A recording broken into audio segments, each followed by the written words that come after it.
reka dusoma aya majambo nihute ngomba ko tuganira ku bwiza bw'Imana. Bwiza bw'Imana. Ndabira Abikorinto ba kabiri igice ca 3 turahera ku murongo w'indwi. Tugiye tuganire kuri aya majambo, ndasoma ahantu hatandukanye. Hama tuganire ku iryo jambo y'imisi y'ubwiza. Imisi y'ubwiza. Imisi y'ubwiza. Hari umusomyi mwiza yomfasha ico gikorwa? Bampaye mikro. Good. Mfasha sha papa wanje. Abikorinto ba kabiri ca 3 guhera ku murongo w'indwi. Umurongo w'indwi kumanuka. Handitswe ngo yego, yamara ubwo bugabuzi bwandikishijwe inyuguti zikorogoshowe mu mabuye. Yego.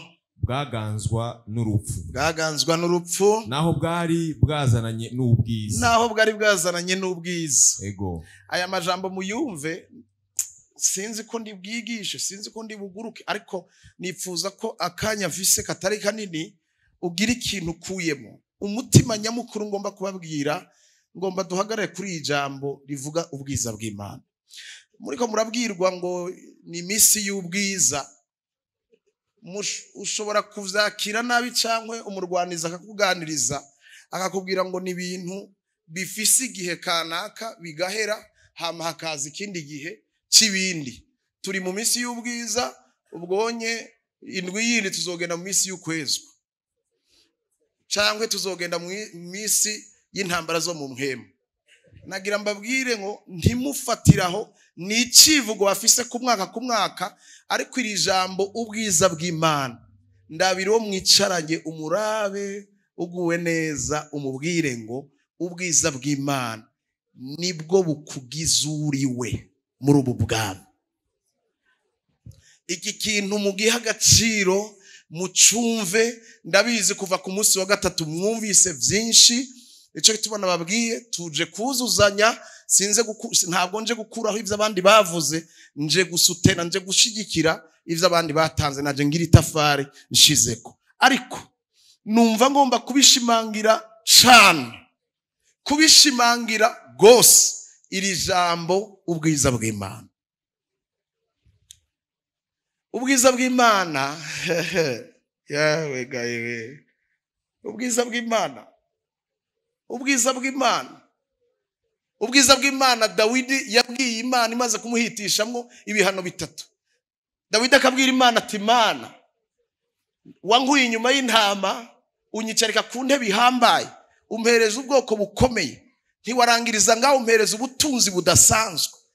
Wangize umuntu ahambaye mw'isi, umizina nk'uko wayahaye basogokuruza. Aramubwira ati, fata unyaka ubwami, unyaka ifeza n'inzahabu wampaye, unyaka ingabo zikomeye wampaye, ariko ntunkure ku bwiza bwawe wasize, ntunkure ko mpemu wawe. Iyo tuvuze ubwiza bw'Imana tuvuze mpemu yera, tuvuze Kristo. Kristo niwe bwiza bw'Imana kuri twebwe. Kora ibindi byose mfasha. Dawidi abwira Imana ati, mfasha unsubize kuragira intama za dawe, ariko ntunkure ku bwiza bwawe. Ubwiza bw'Imana turabivuga, turavyigisha, rimwe na rimwe ari gihe duhagarara ngaha mukumva turiko turakora igikorwa, turiko turuzuza ibango ry'igipastori, mukumva umenga ibi bintu reka nta kundi, reka numve ko ari cyo no kumvamwo. Hari gihe uza ngaho uvuga ati reka ngerageze ndabe, wosanga muri iyi dossier yanje haracocamwo, reka mpime kuri muri Oasis, reka ngire. Abantu barazurura barondeza kwera bibwira yuko hari ibintu bigikenewe kurungikwa, kandi byarahejeje. Imana yarahejeje kurungika. Ahasigaye ni je nawe kuzigama ico twahawe. Ahasigaye ni je nawe kubera amaso ico twagabiwe.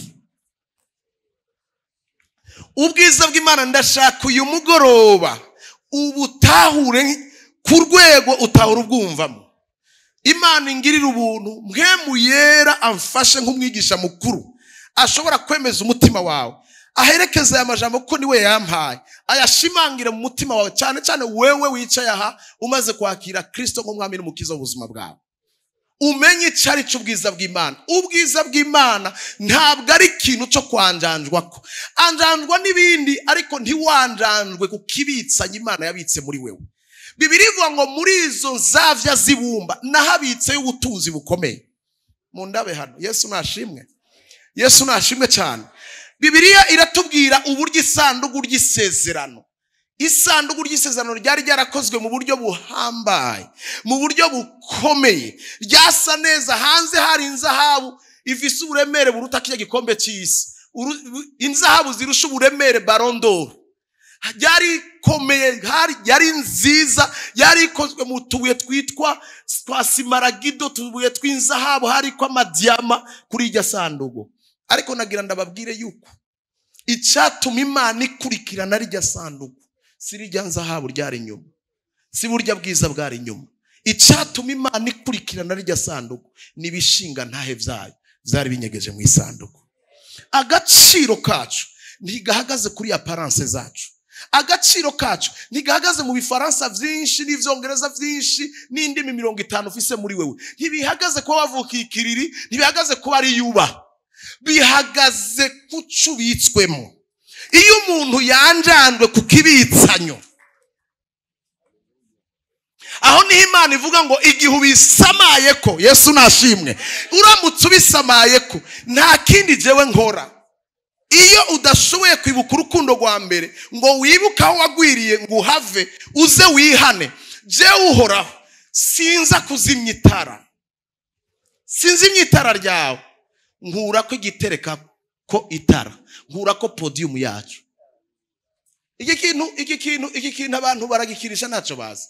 Mbe murazi yuko abantu benshi kino gihe amatara akicaka, arico gituma rimwe na rimwe mu batsitara ko mugakomereka mu nyuma.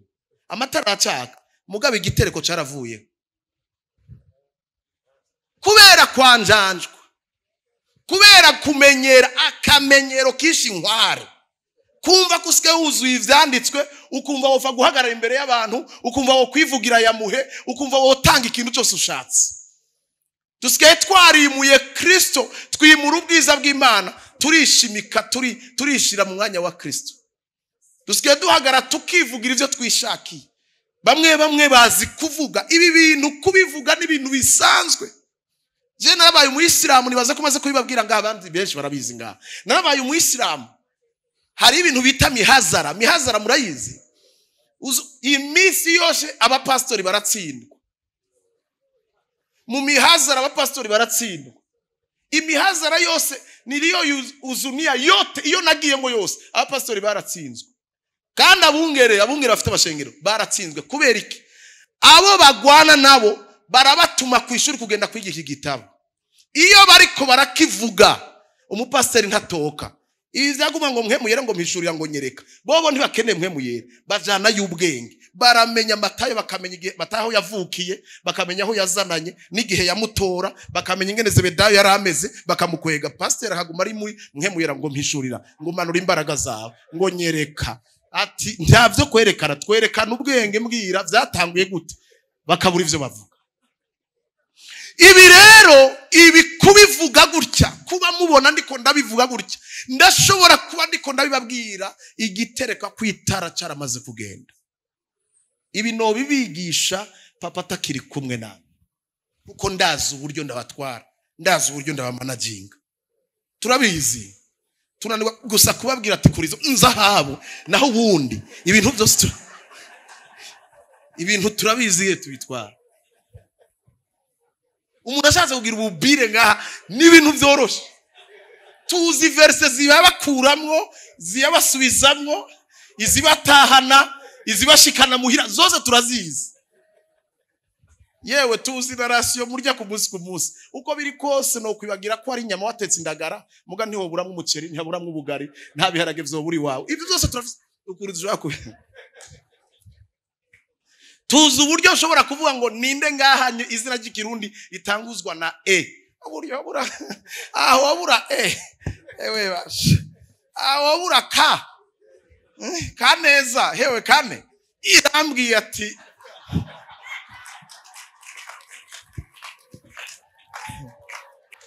Yesu nashimwe. Ubwiza bw'Imana ni ikintu cyo kubera amaso bene data.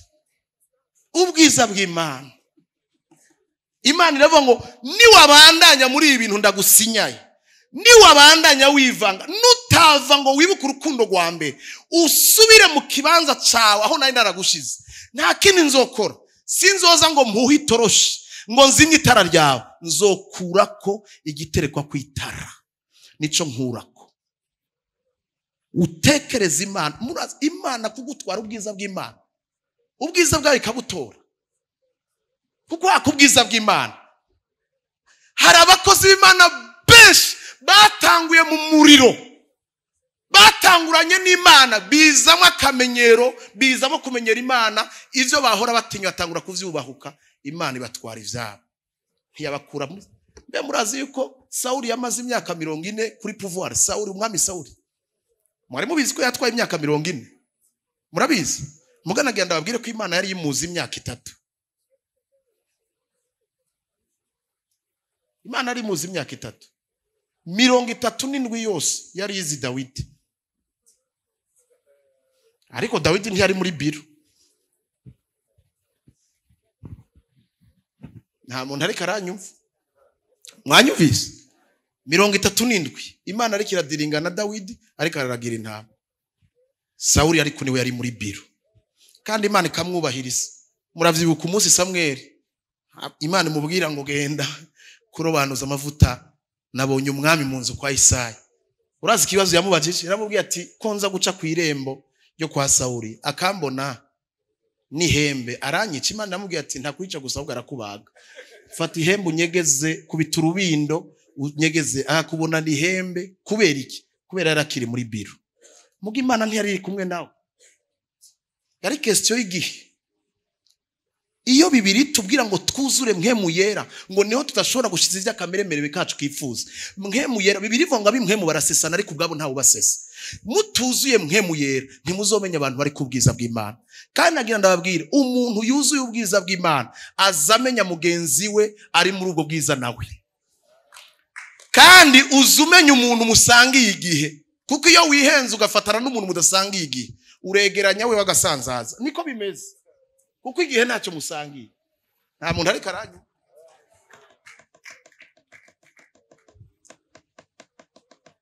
Ubwiza bw'Imana si ibintu byo kuvuga, si ibintu byo kuririmba. Mu bwiza bwawe niho nzibera, si ibintu byo kuririmba.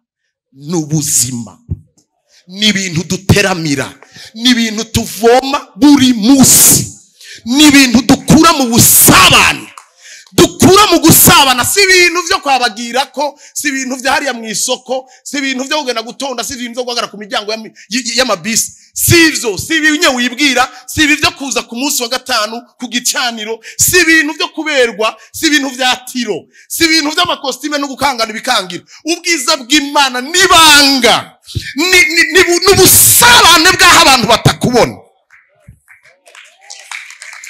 Imbaraga zidufasha kunesha ahagaragara tuzikura hatagaragara. Ubwiza ntituzobuvomera ngaha muri Oasis. Muri Oasis ntituza kuvoma ubwiza, ahubwo turabuza.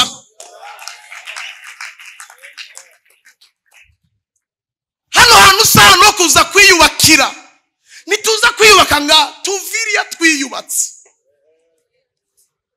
Iyo turangije aya materaniro tukababwira ngo haguruka musenge, tuba tushatse kugira ngo tugaragarize iyo mu ijuru yuko vy'ukuri twashoboye kumva ico yavuze. Muga ngaha ntituhasengera. Asa no gusengera, tuvise umwanya mutoya kugira batatwugariye amashengero, ca dutaha mukanya.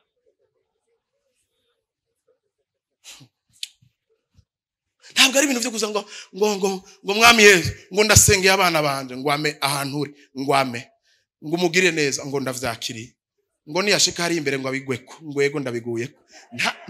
Si ibintu byo kudodeya.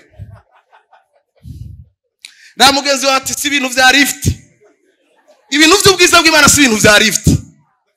Ngo mukozi w'Imana, ngo nukuri ngo ndanembye, ngo gira icumba rije ku Mana. Ibarize. Biragoye kurondera Imana, biragoye. Nta muntu nikorera. Ishikireyo. Shikayo biragoye, shikayo. Ntabwo ndi padiri. oya mvise umugore n'abana ntungore mwijoro ngo mbonye akantu kaciye ku mabati igwanire je turahurira ngaha ku munsi w'amateraniro nta bintu byo ibi bintu turimwo igihuzu cyari gikingirira hera Imana ntiyihenze kugira ngo igifate igitandukanye ntiyavyihenze shengero turatwenga tukaryoherwa mugabo ibi bintu turimwo si ibintu byo gufata mu minenegwe si ibintu byo gufata nk'ibintu bisanzwe ibi bintu turimo biri preseriye igihe kiriko kiraza abantu bazobasha kurengana n'abantu buzuye ubwiza bw'Imana abantu bazobasha kurengana n'abantu baziranye n'uyu mugabo n'abantu baziranye nawe si ibintu bya frate dufise igicaniro mbe mwavuze ngo cyitwa ngwiki mwavuze ngwiki nisa je nk'igitangura nagiye ndigisha ibicaniro je Imana yaramfashije je ibicaniro nagiye ndigisha ivyo mu Kinindo yigisha ivy'ikiriri yigisha ivyo kumutanga naba mu Nyakabiga chambrette muga nigishiriza ahantu hari VIP mugabo niho hantu hambere hamvuna kubera musenga hariho ivyayi hariho sambusa bitabira amen bari kwarakata ngwego mukozi w'Imana ngo urumva ngo turakumva urugendo ruragoye beneda bwira mugenza turugendo ruragoye abantu ugasanga yicare gutya ngo yo agakubitana high five na mugenzi we ngo uyu mukozi w'Imana ngo aratwenza kwe ntabwo ari ibintu byo hejuru ibi bintu birakomeye Yesu yaravuze ngo guhera ku bwami bwa Yohana umubatizi kugeza uyu mwanya duhagaze ubwami bw'Imana burabandanirwa kandi ababunyakura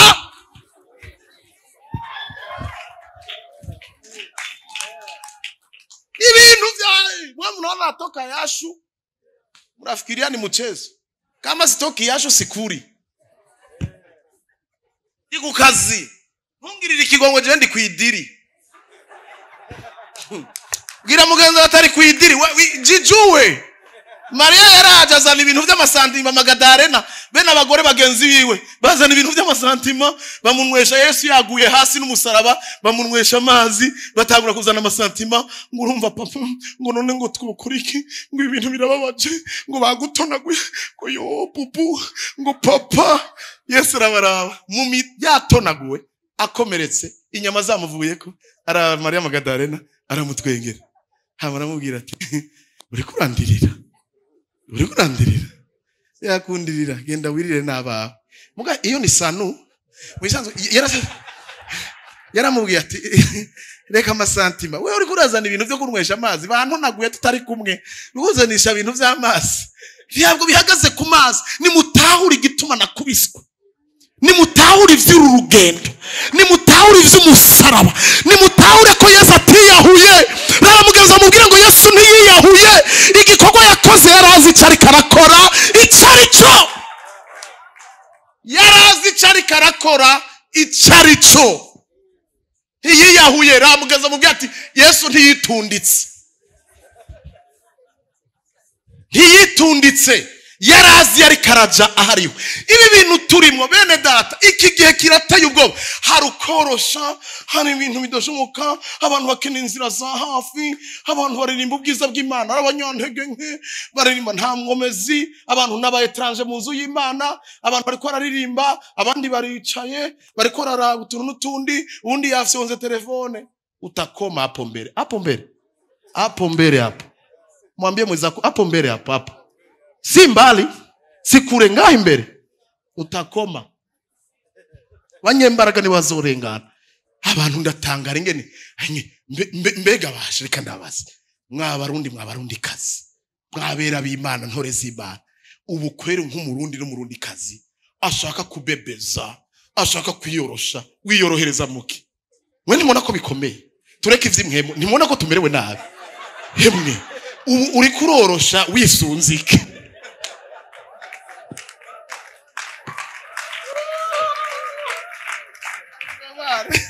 ibintu byarabaye nabikwe ubu uravyimba uvyimbe kurinde ubu uratambuka ukibwira ngo ariko barakuraba tukurabe turushe nta muntu ariko arakuraba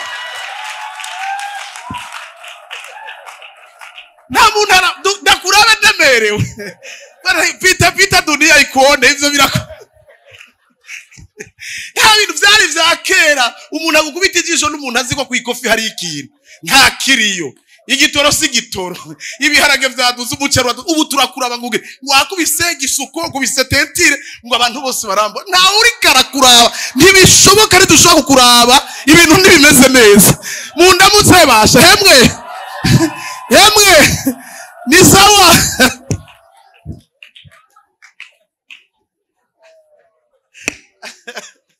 ariko bara Yesu nashimwe ibintu mubireke basha nimubireke ibintu ntivyoroshe dukuri umuntu turavyimba ubu turiko turatirana impuzu kirato si gwawe ishati niyo gwawe gusa ipantaro yamwe uravyimba nimuze turondere ubwiza bw'Imana hemwe nimuze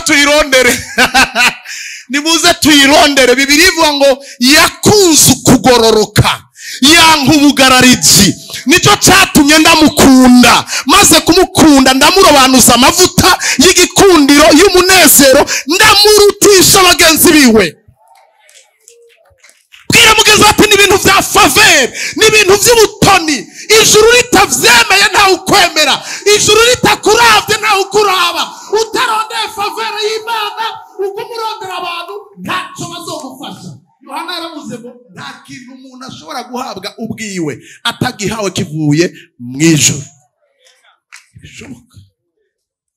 ntibishoboka tubigendanemo neza turababwira ibi bintu ngo yango pastor ngo ibintu vyararengeranye ngo reka kudushira ngo mu isezerano rya kera ngo Yesu yarabyoroheje nta kintu na kimwe yoroheje yewe ndakunyomoje nta kintu na kimwe Yesu yorome nta ngo yarabihejeje yahejeje iko tumerewe nabi yahejeje sobanura neza basha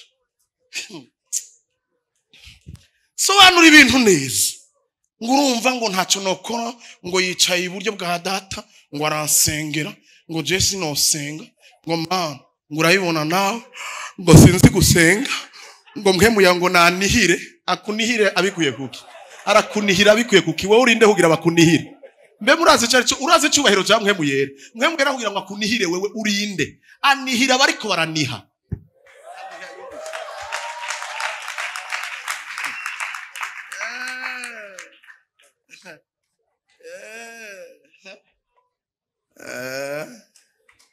anihira uri karami urinde wewe kugira ngo ijuru rikwibuke urinde wewe nabwiye abantu meruka mu rugendo hanze y'igihugu ndababwira nti mu miliyaridi ziko zirababa 8 z'abatuye isi urinde wewe kugira ngo ijuru Imana ikontrol izo miliyaridi ikurabe ivuge ngo Chantal ngo ngira ndungike marayika gutabara Chantal we urinde wibaza ko ari ni bitutuyo ngo yavyutse kwiyumviriye ko ngirarungitse marayika ivyo Imana barabicokoza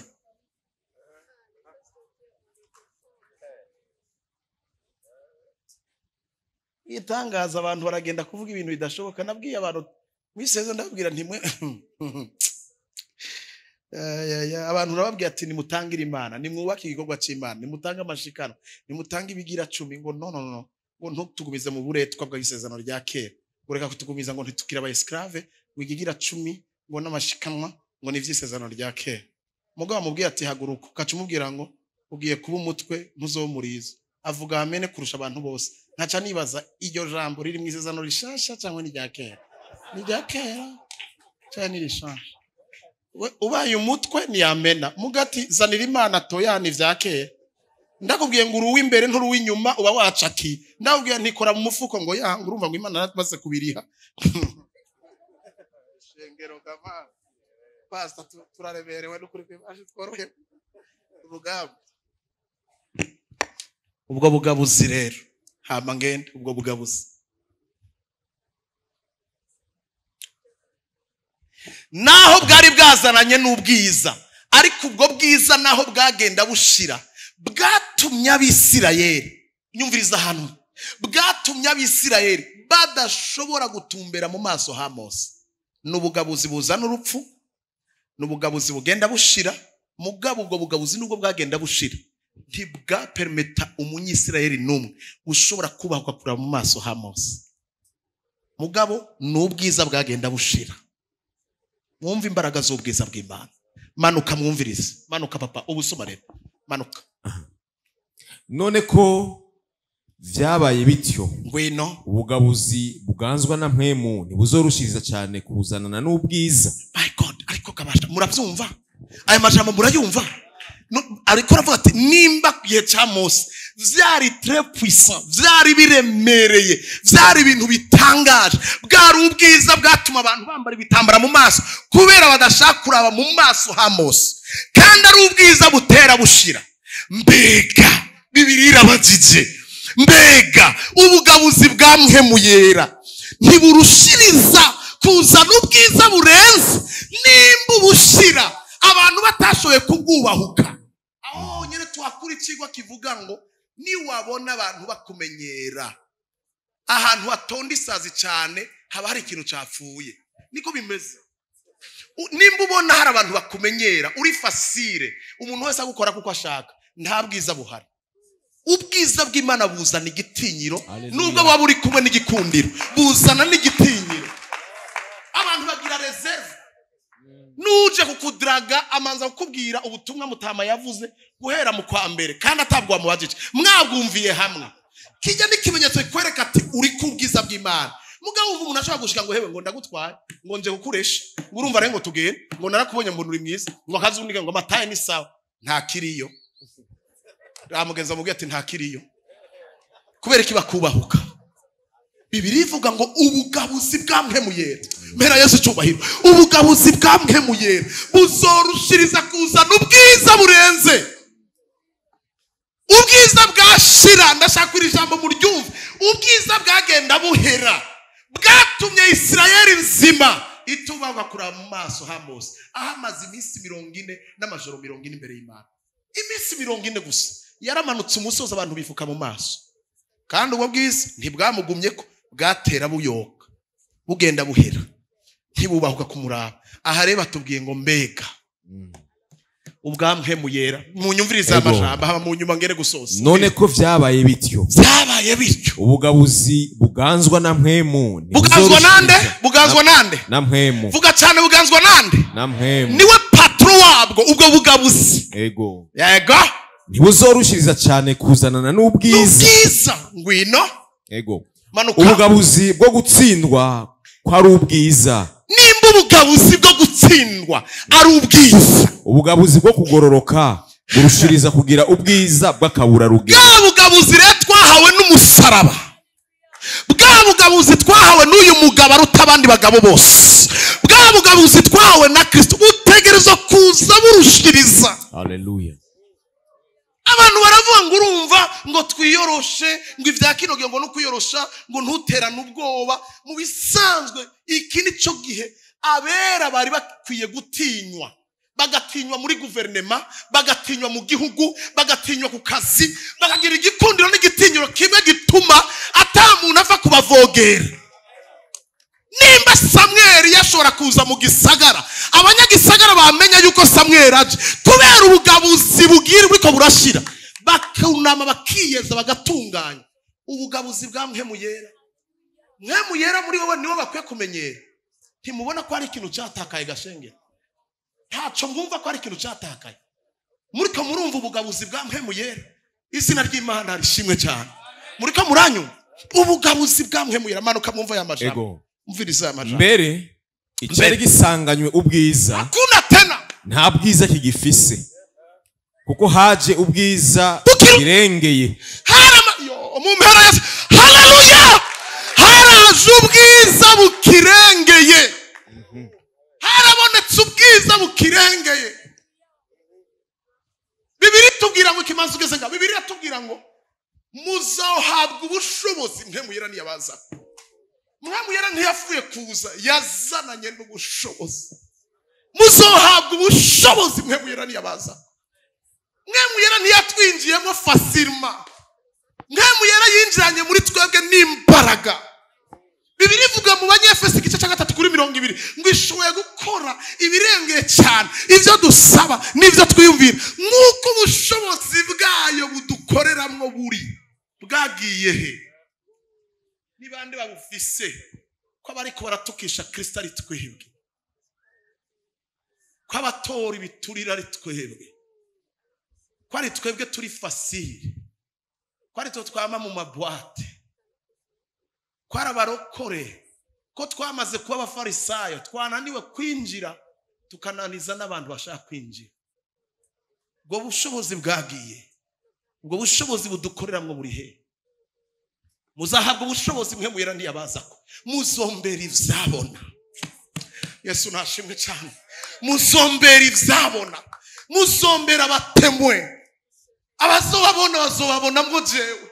Nimwebwe abatemwe banje, nimwe bakwiye kumenya Imana bisi biciye kuri wewe.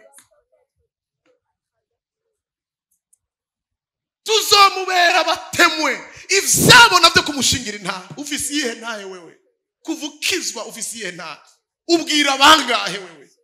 Wubahuka bangahe? Ni bande umaze kuzana muri wazisi bangahe? Ko mufise isoni zo kuvuga kubera babazi, ko mutinya kubabwira abo mukorana kubera bazi ingeso zanyu. Mubwira bangahe? Kutinya kubwira umukorege wawe kubera wiyizi. Ubwira bangahe wewe? Kuri umutemo wa Yesu, wewe kuri umutemo wa Yesu, kwimbaraga zamwe mu yaraziri muri wewe.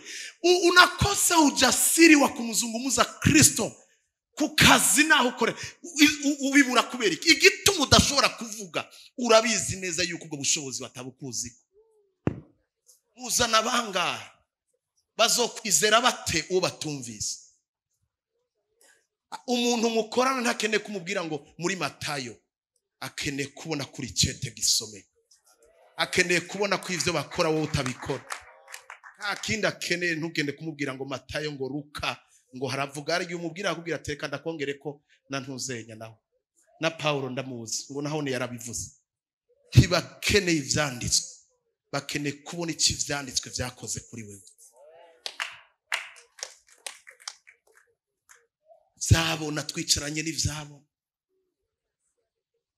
Muraje nganda bizi musike muza mu nzu y'Imana umenga muri imfuvyi. Umuntu ashobora kwinjira ngaye akabaza ati hari umuntu yapfuye kumenga baragandara. Abakristo nta morale. Abakristo umenga baraye barabakindirako. Muza kwa Mungu umenga baraye barabakindirako. Kubera iki nta mwanya wo gusabana n'ubwiza bw'Imana. Nta mwanya wo gusabana n'Imana. Muza murushe muguma mwigorora, abandi murunamye. Uwo rero karigorora, uwo muntu umenga n'umu étrange akubise diza mugakiza. Ukiyumvira uyu muntu yahuye n'iki? Byagenze gute? Hahindutse iki? Ndababaze. Bibiliya iravuga ngo ninde yabanje imanuke kandi nizire jewe hari kibazo. Mbese ndabaderanje yo nje ngaho. Jewe ntabwo nkiri imbohe narabohotse. Turamukanye. Mumbohera kuri podium muri tugende. Yesu nashimwe cyane. Muriko muranyumva? Bibiliya ijambo ry'Imana niko kuri, nibwo bugingo, niyo nyishu y'ubuzima bwacu. Paulo yaravuze ngo kwanza vyahereye muri Yobu. Muri Yobu hari ijambo rivuga ngo ninde yabanje kumpa kugira ngo ndamwishure ifeza n'izahabu n'ivyanje je uhora. Muga mwumvirize ingere Bibiliya ivuga ni nane yameanza kunipatia arafu nimurudishie. Ninde yabanje kuma? Ubutumwa akenshi yo tubuvuga mu nzira yo gutanga amafaranga. Turumva ni mutange kugira ngo bibagaruke. Nivyo naho nyene birakenewe. Mugabo ni vyiza kuduga dimension mu buryo bw'umwuka. Ugatahura iki Imana yashatse kuvuga. Ijambo ry'Imana riragutse cyane. Nico gituma je nshobora kugigisha ko gutya papa yahaguruka ngakagigisha ho kundi. Ryamaririsha rifise revelation zirenze ibihumbi n'ibihumbagizi. Mugabiri iri jambo ninde yabanje kugira icyama kugira ndamwishure. Ribitswemo ibintu bikomeye. Wowe ntushobora kuza ngaha ngo unanirwe gutanga ivyo data keneye, kuko ngaha ntabwo ari twe dukeneye data, ni data dukeneye. Iyo tuje ngaha niwe abadukeneye. Ntaryo bumvise abantu, nta kundi reka nimbandanye. Ni kuvuga yuko iyo twinjiye kuri urya muryango ibintu biba bihindukiye. Data siwe ubumukeneye. Reka kuza nkaho umenga uje kwitwara, reka kuza nkaho umenga uzanye dossier ngaha uje kuburana. Hano ni data dukeneye. Twebwe tumukeneye mu biyaya, twebwe duseruka ko mu biyaya. Apana hano n'abaherezi, ni ba bandi bahindutse abaherezi baba baje guhereza.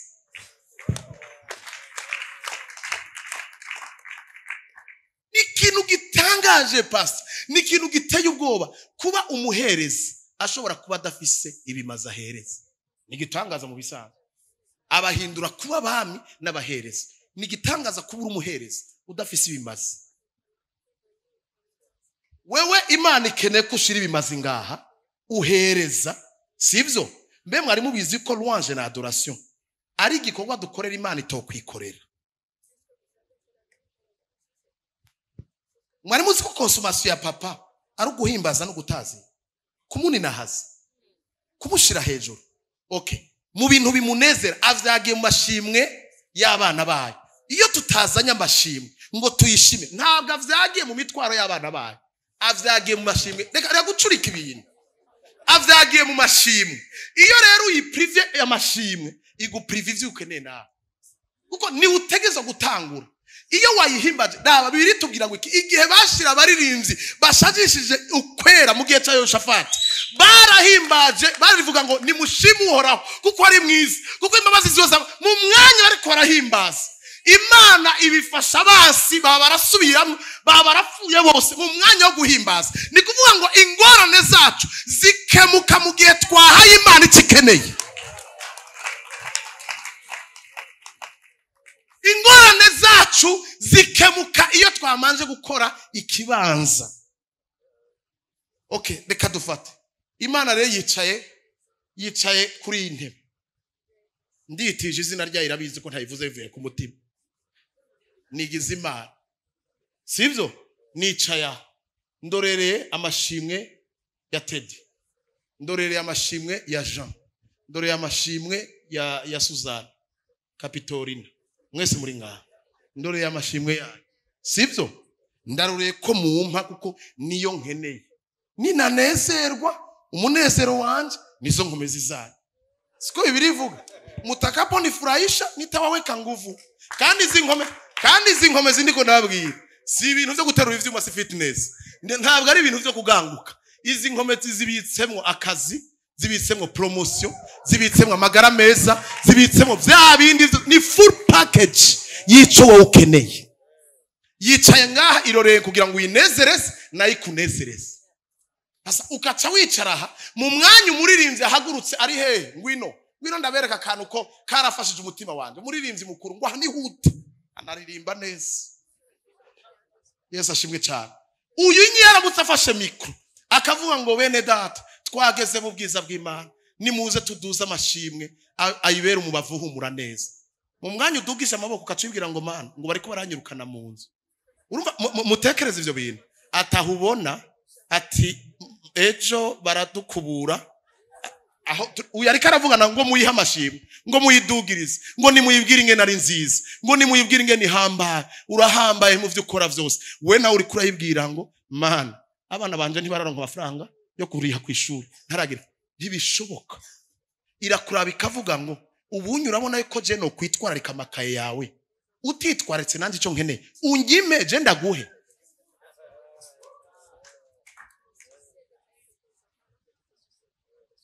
Ngaha rero tuduza amaboko turiko turatanga amadosi y'ingorane gusa, apana dosi zari zose. Sinagakete gafasha umutima, ntabwo ari indirimbo za Salomo. Uduza uri kurabibwira ngo Mana ngo jewe naguhoye iki, ngo jewe kubera ko nkura mu bandi. Aha wina ari karabwira ati nimuduze zamura, kandi ahakubona ko wadugije mugabo uri kuramubwira ngo none gama noba narishimbwa ndi umunyamikoshi.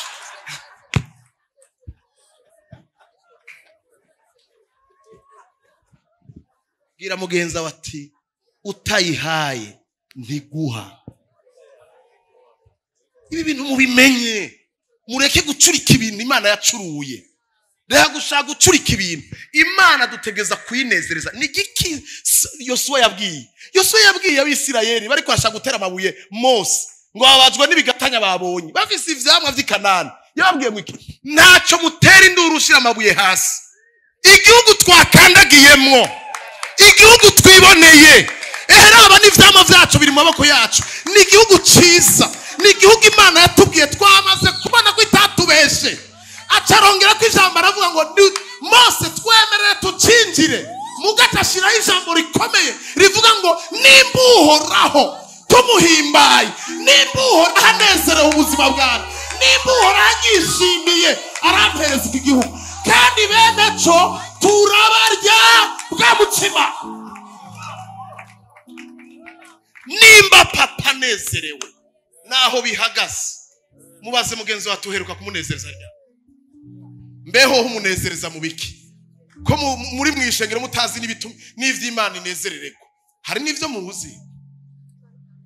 Mbega muyinezereza mu biki? Burya ikintu cya mbere yaturemeye kumuhimbaza, turamushimiye.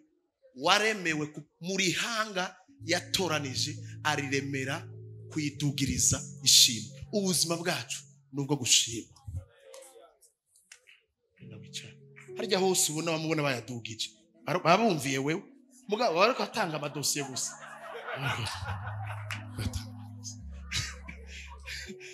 Biragusaba akazi. Namwe bwiyo muduze nga ntimukaze muduga ngo urabona ngo nabuza ya mata kazi ka ngo maze iminsi batarama kanoti kanje kazi ka. Yesu nashimwe cyane. Muriko muranyumva ubugabuzi bw'ubwiza bw'Imana. Bwira mugenza bati yihereza ikikeneye nahira guhica ushaka. Bibiri tubwira ngo ikirere manuka hepfo y'amajambo ndaheza mandabareke Mana. Igishira ko cari n'ubwiza, igishira ko cari n'ubwiza, igihoraho kizorushiriza cyane kugira igihoraho niki. Ni bande bafise ubugingo buhoraho ngaha? Ni bande bahawe ubugingo buhora? Si je na wewe.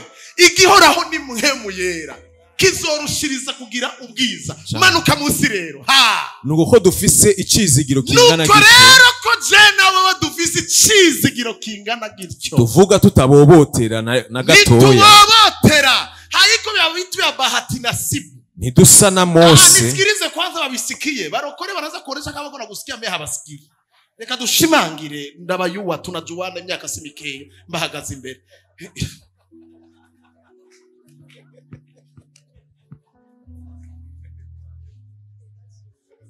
Hitubobotera ibintu vy'Imana ntabwo ari boring boto batakaze kaze zungurukana mwana lukukuna mwana dance. Mungu alisema kama weye utatoka wa kwanza.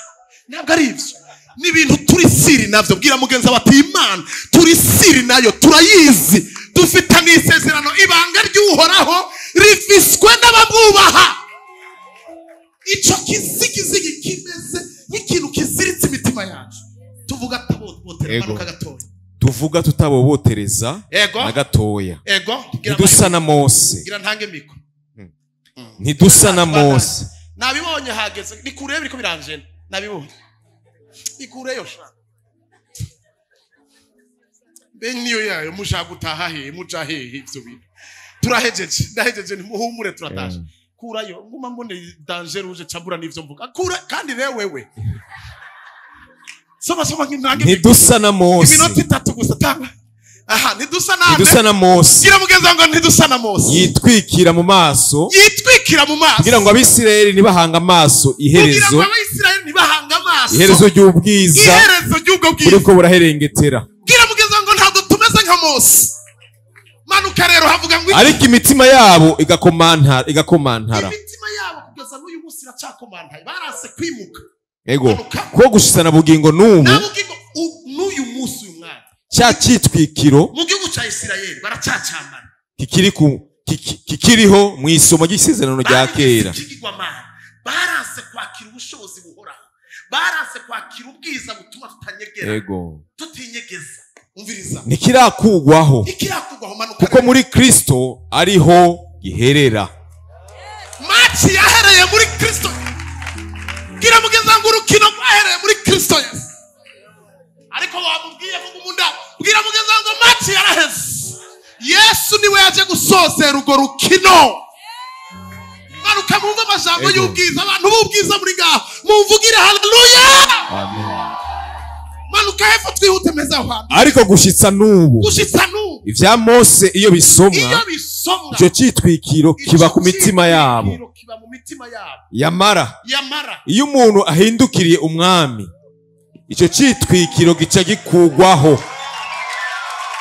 Iyo umuntu agize gute ahindukiriye iyo aramutse agiriwe ubuntu agahura n'uyo mugabo icyo cyitwikiro cyagikugwaho akacakurikira iki ndahejeje ariko uwo mwami niwe mpemu kandi aho mwemu w'umwami ari niho haba umwidegembyo niho haba freedom niho haba liberté niho hantu turuhukira niho tubonera ukugira neza kw'Imana iyo freedom igakurikira iki ntange mikowe tweho twese ko tutwitwikiriye mu maso iyo tutwitwikiriye mu maso tukerekana nk'icirero ubwiza bw'umwami dutegereza kwerekana Kristo ego turi vyete bisomeka ntawo fata itara ngo aryubike nk'igisimbo turi itara riri ku mpinga y'umusozi kugira abantu bose batubone haleluya turahinduka tugashushanwa n'iyo shusho tukava mu bwiza tujya mu bundi mu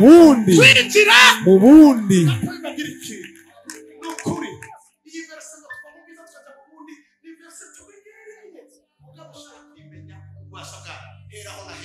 ego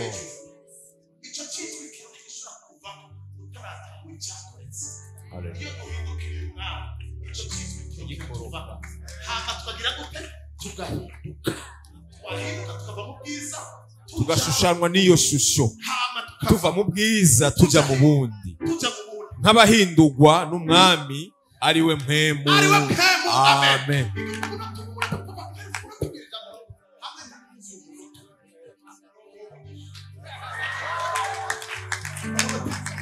haleluya mundamutse bahezagiwe umviriza abwira mugenzi wangu uyu mugoroba urava ngaho icyo cyitwikiro kitakuriko genda werekana ubwiza bw'Imana aho hanze genda werekana ubwiza bw'Imana muri karitsiye yawe genda werekana ubwiza bw'Imana ku isi yose genda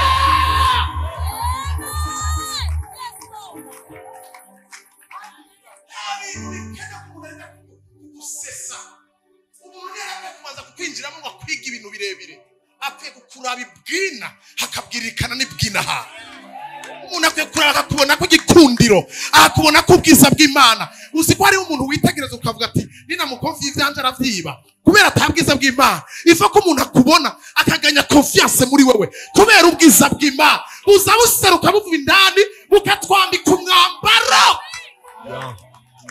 utuma dukundika utuma twemerwa somsaka tozi ngo babere kwa kabiri cyane cyane bakumva birija mu ndari bahewe owazisiwe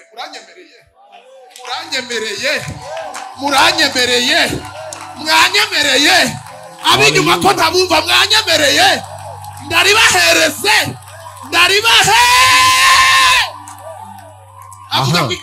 hamwe abisirayeli bava muri Egiputa hamwe abizuye Yakobo bava mu bantu b'ururimi rudebagura abayuda bahindutse ahera hima abisirayeli bahindutse ubwami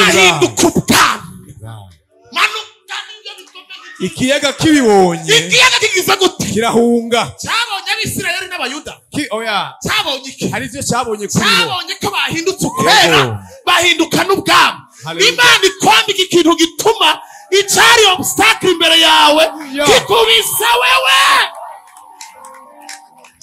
kikubisa ikiyaga kibibonye kirahunga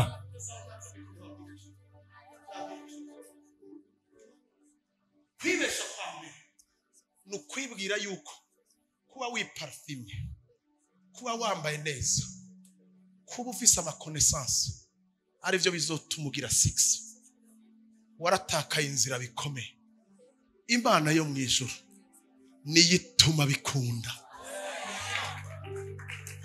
ikiyaga nticyabonye abisirayeli ikiyaga nticyabonye abayuda cyari gisanzwe kibazi ariko bamaze kuva mu rurimi rudebagura bamaze kuva muri Egiputa ikimenyetso cy'ivyaha bamaze gusohoka ahantu bwira mugenzi ngo biradusaba kwimuka hari ahantu dutegerezwa kuva dutegerezwa kwituturira dutegerezwa gutandukana n'ibintu kanaka iyo tumaze kubirekura ngo ikiyaga kiratubona kigahinda gashitsi imisozi yatubona ikikina matavu nk'inyana zinga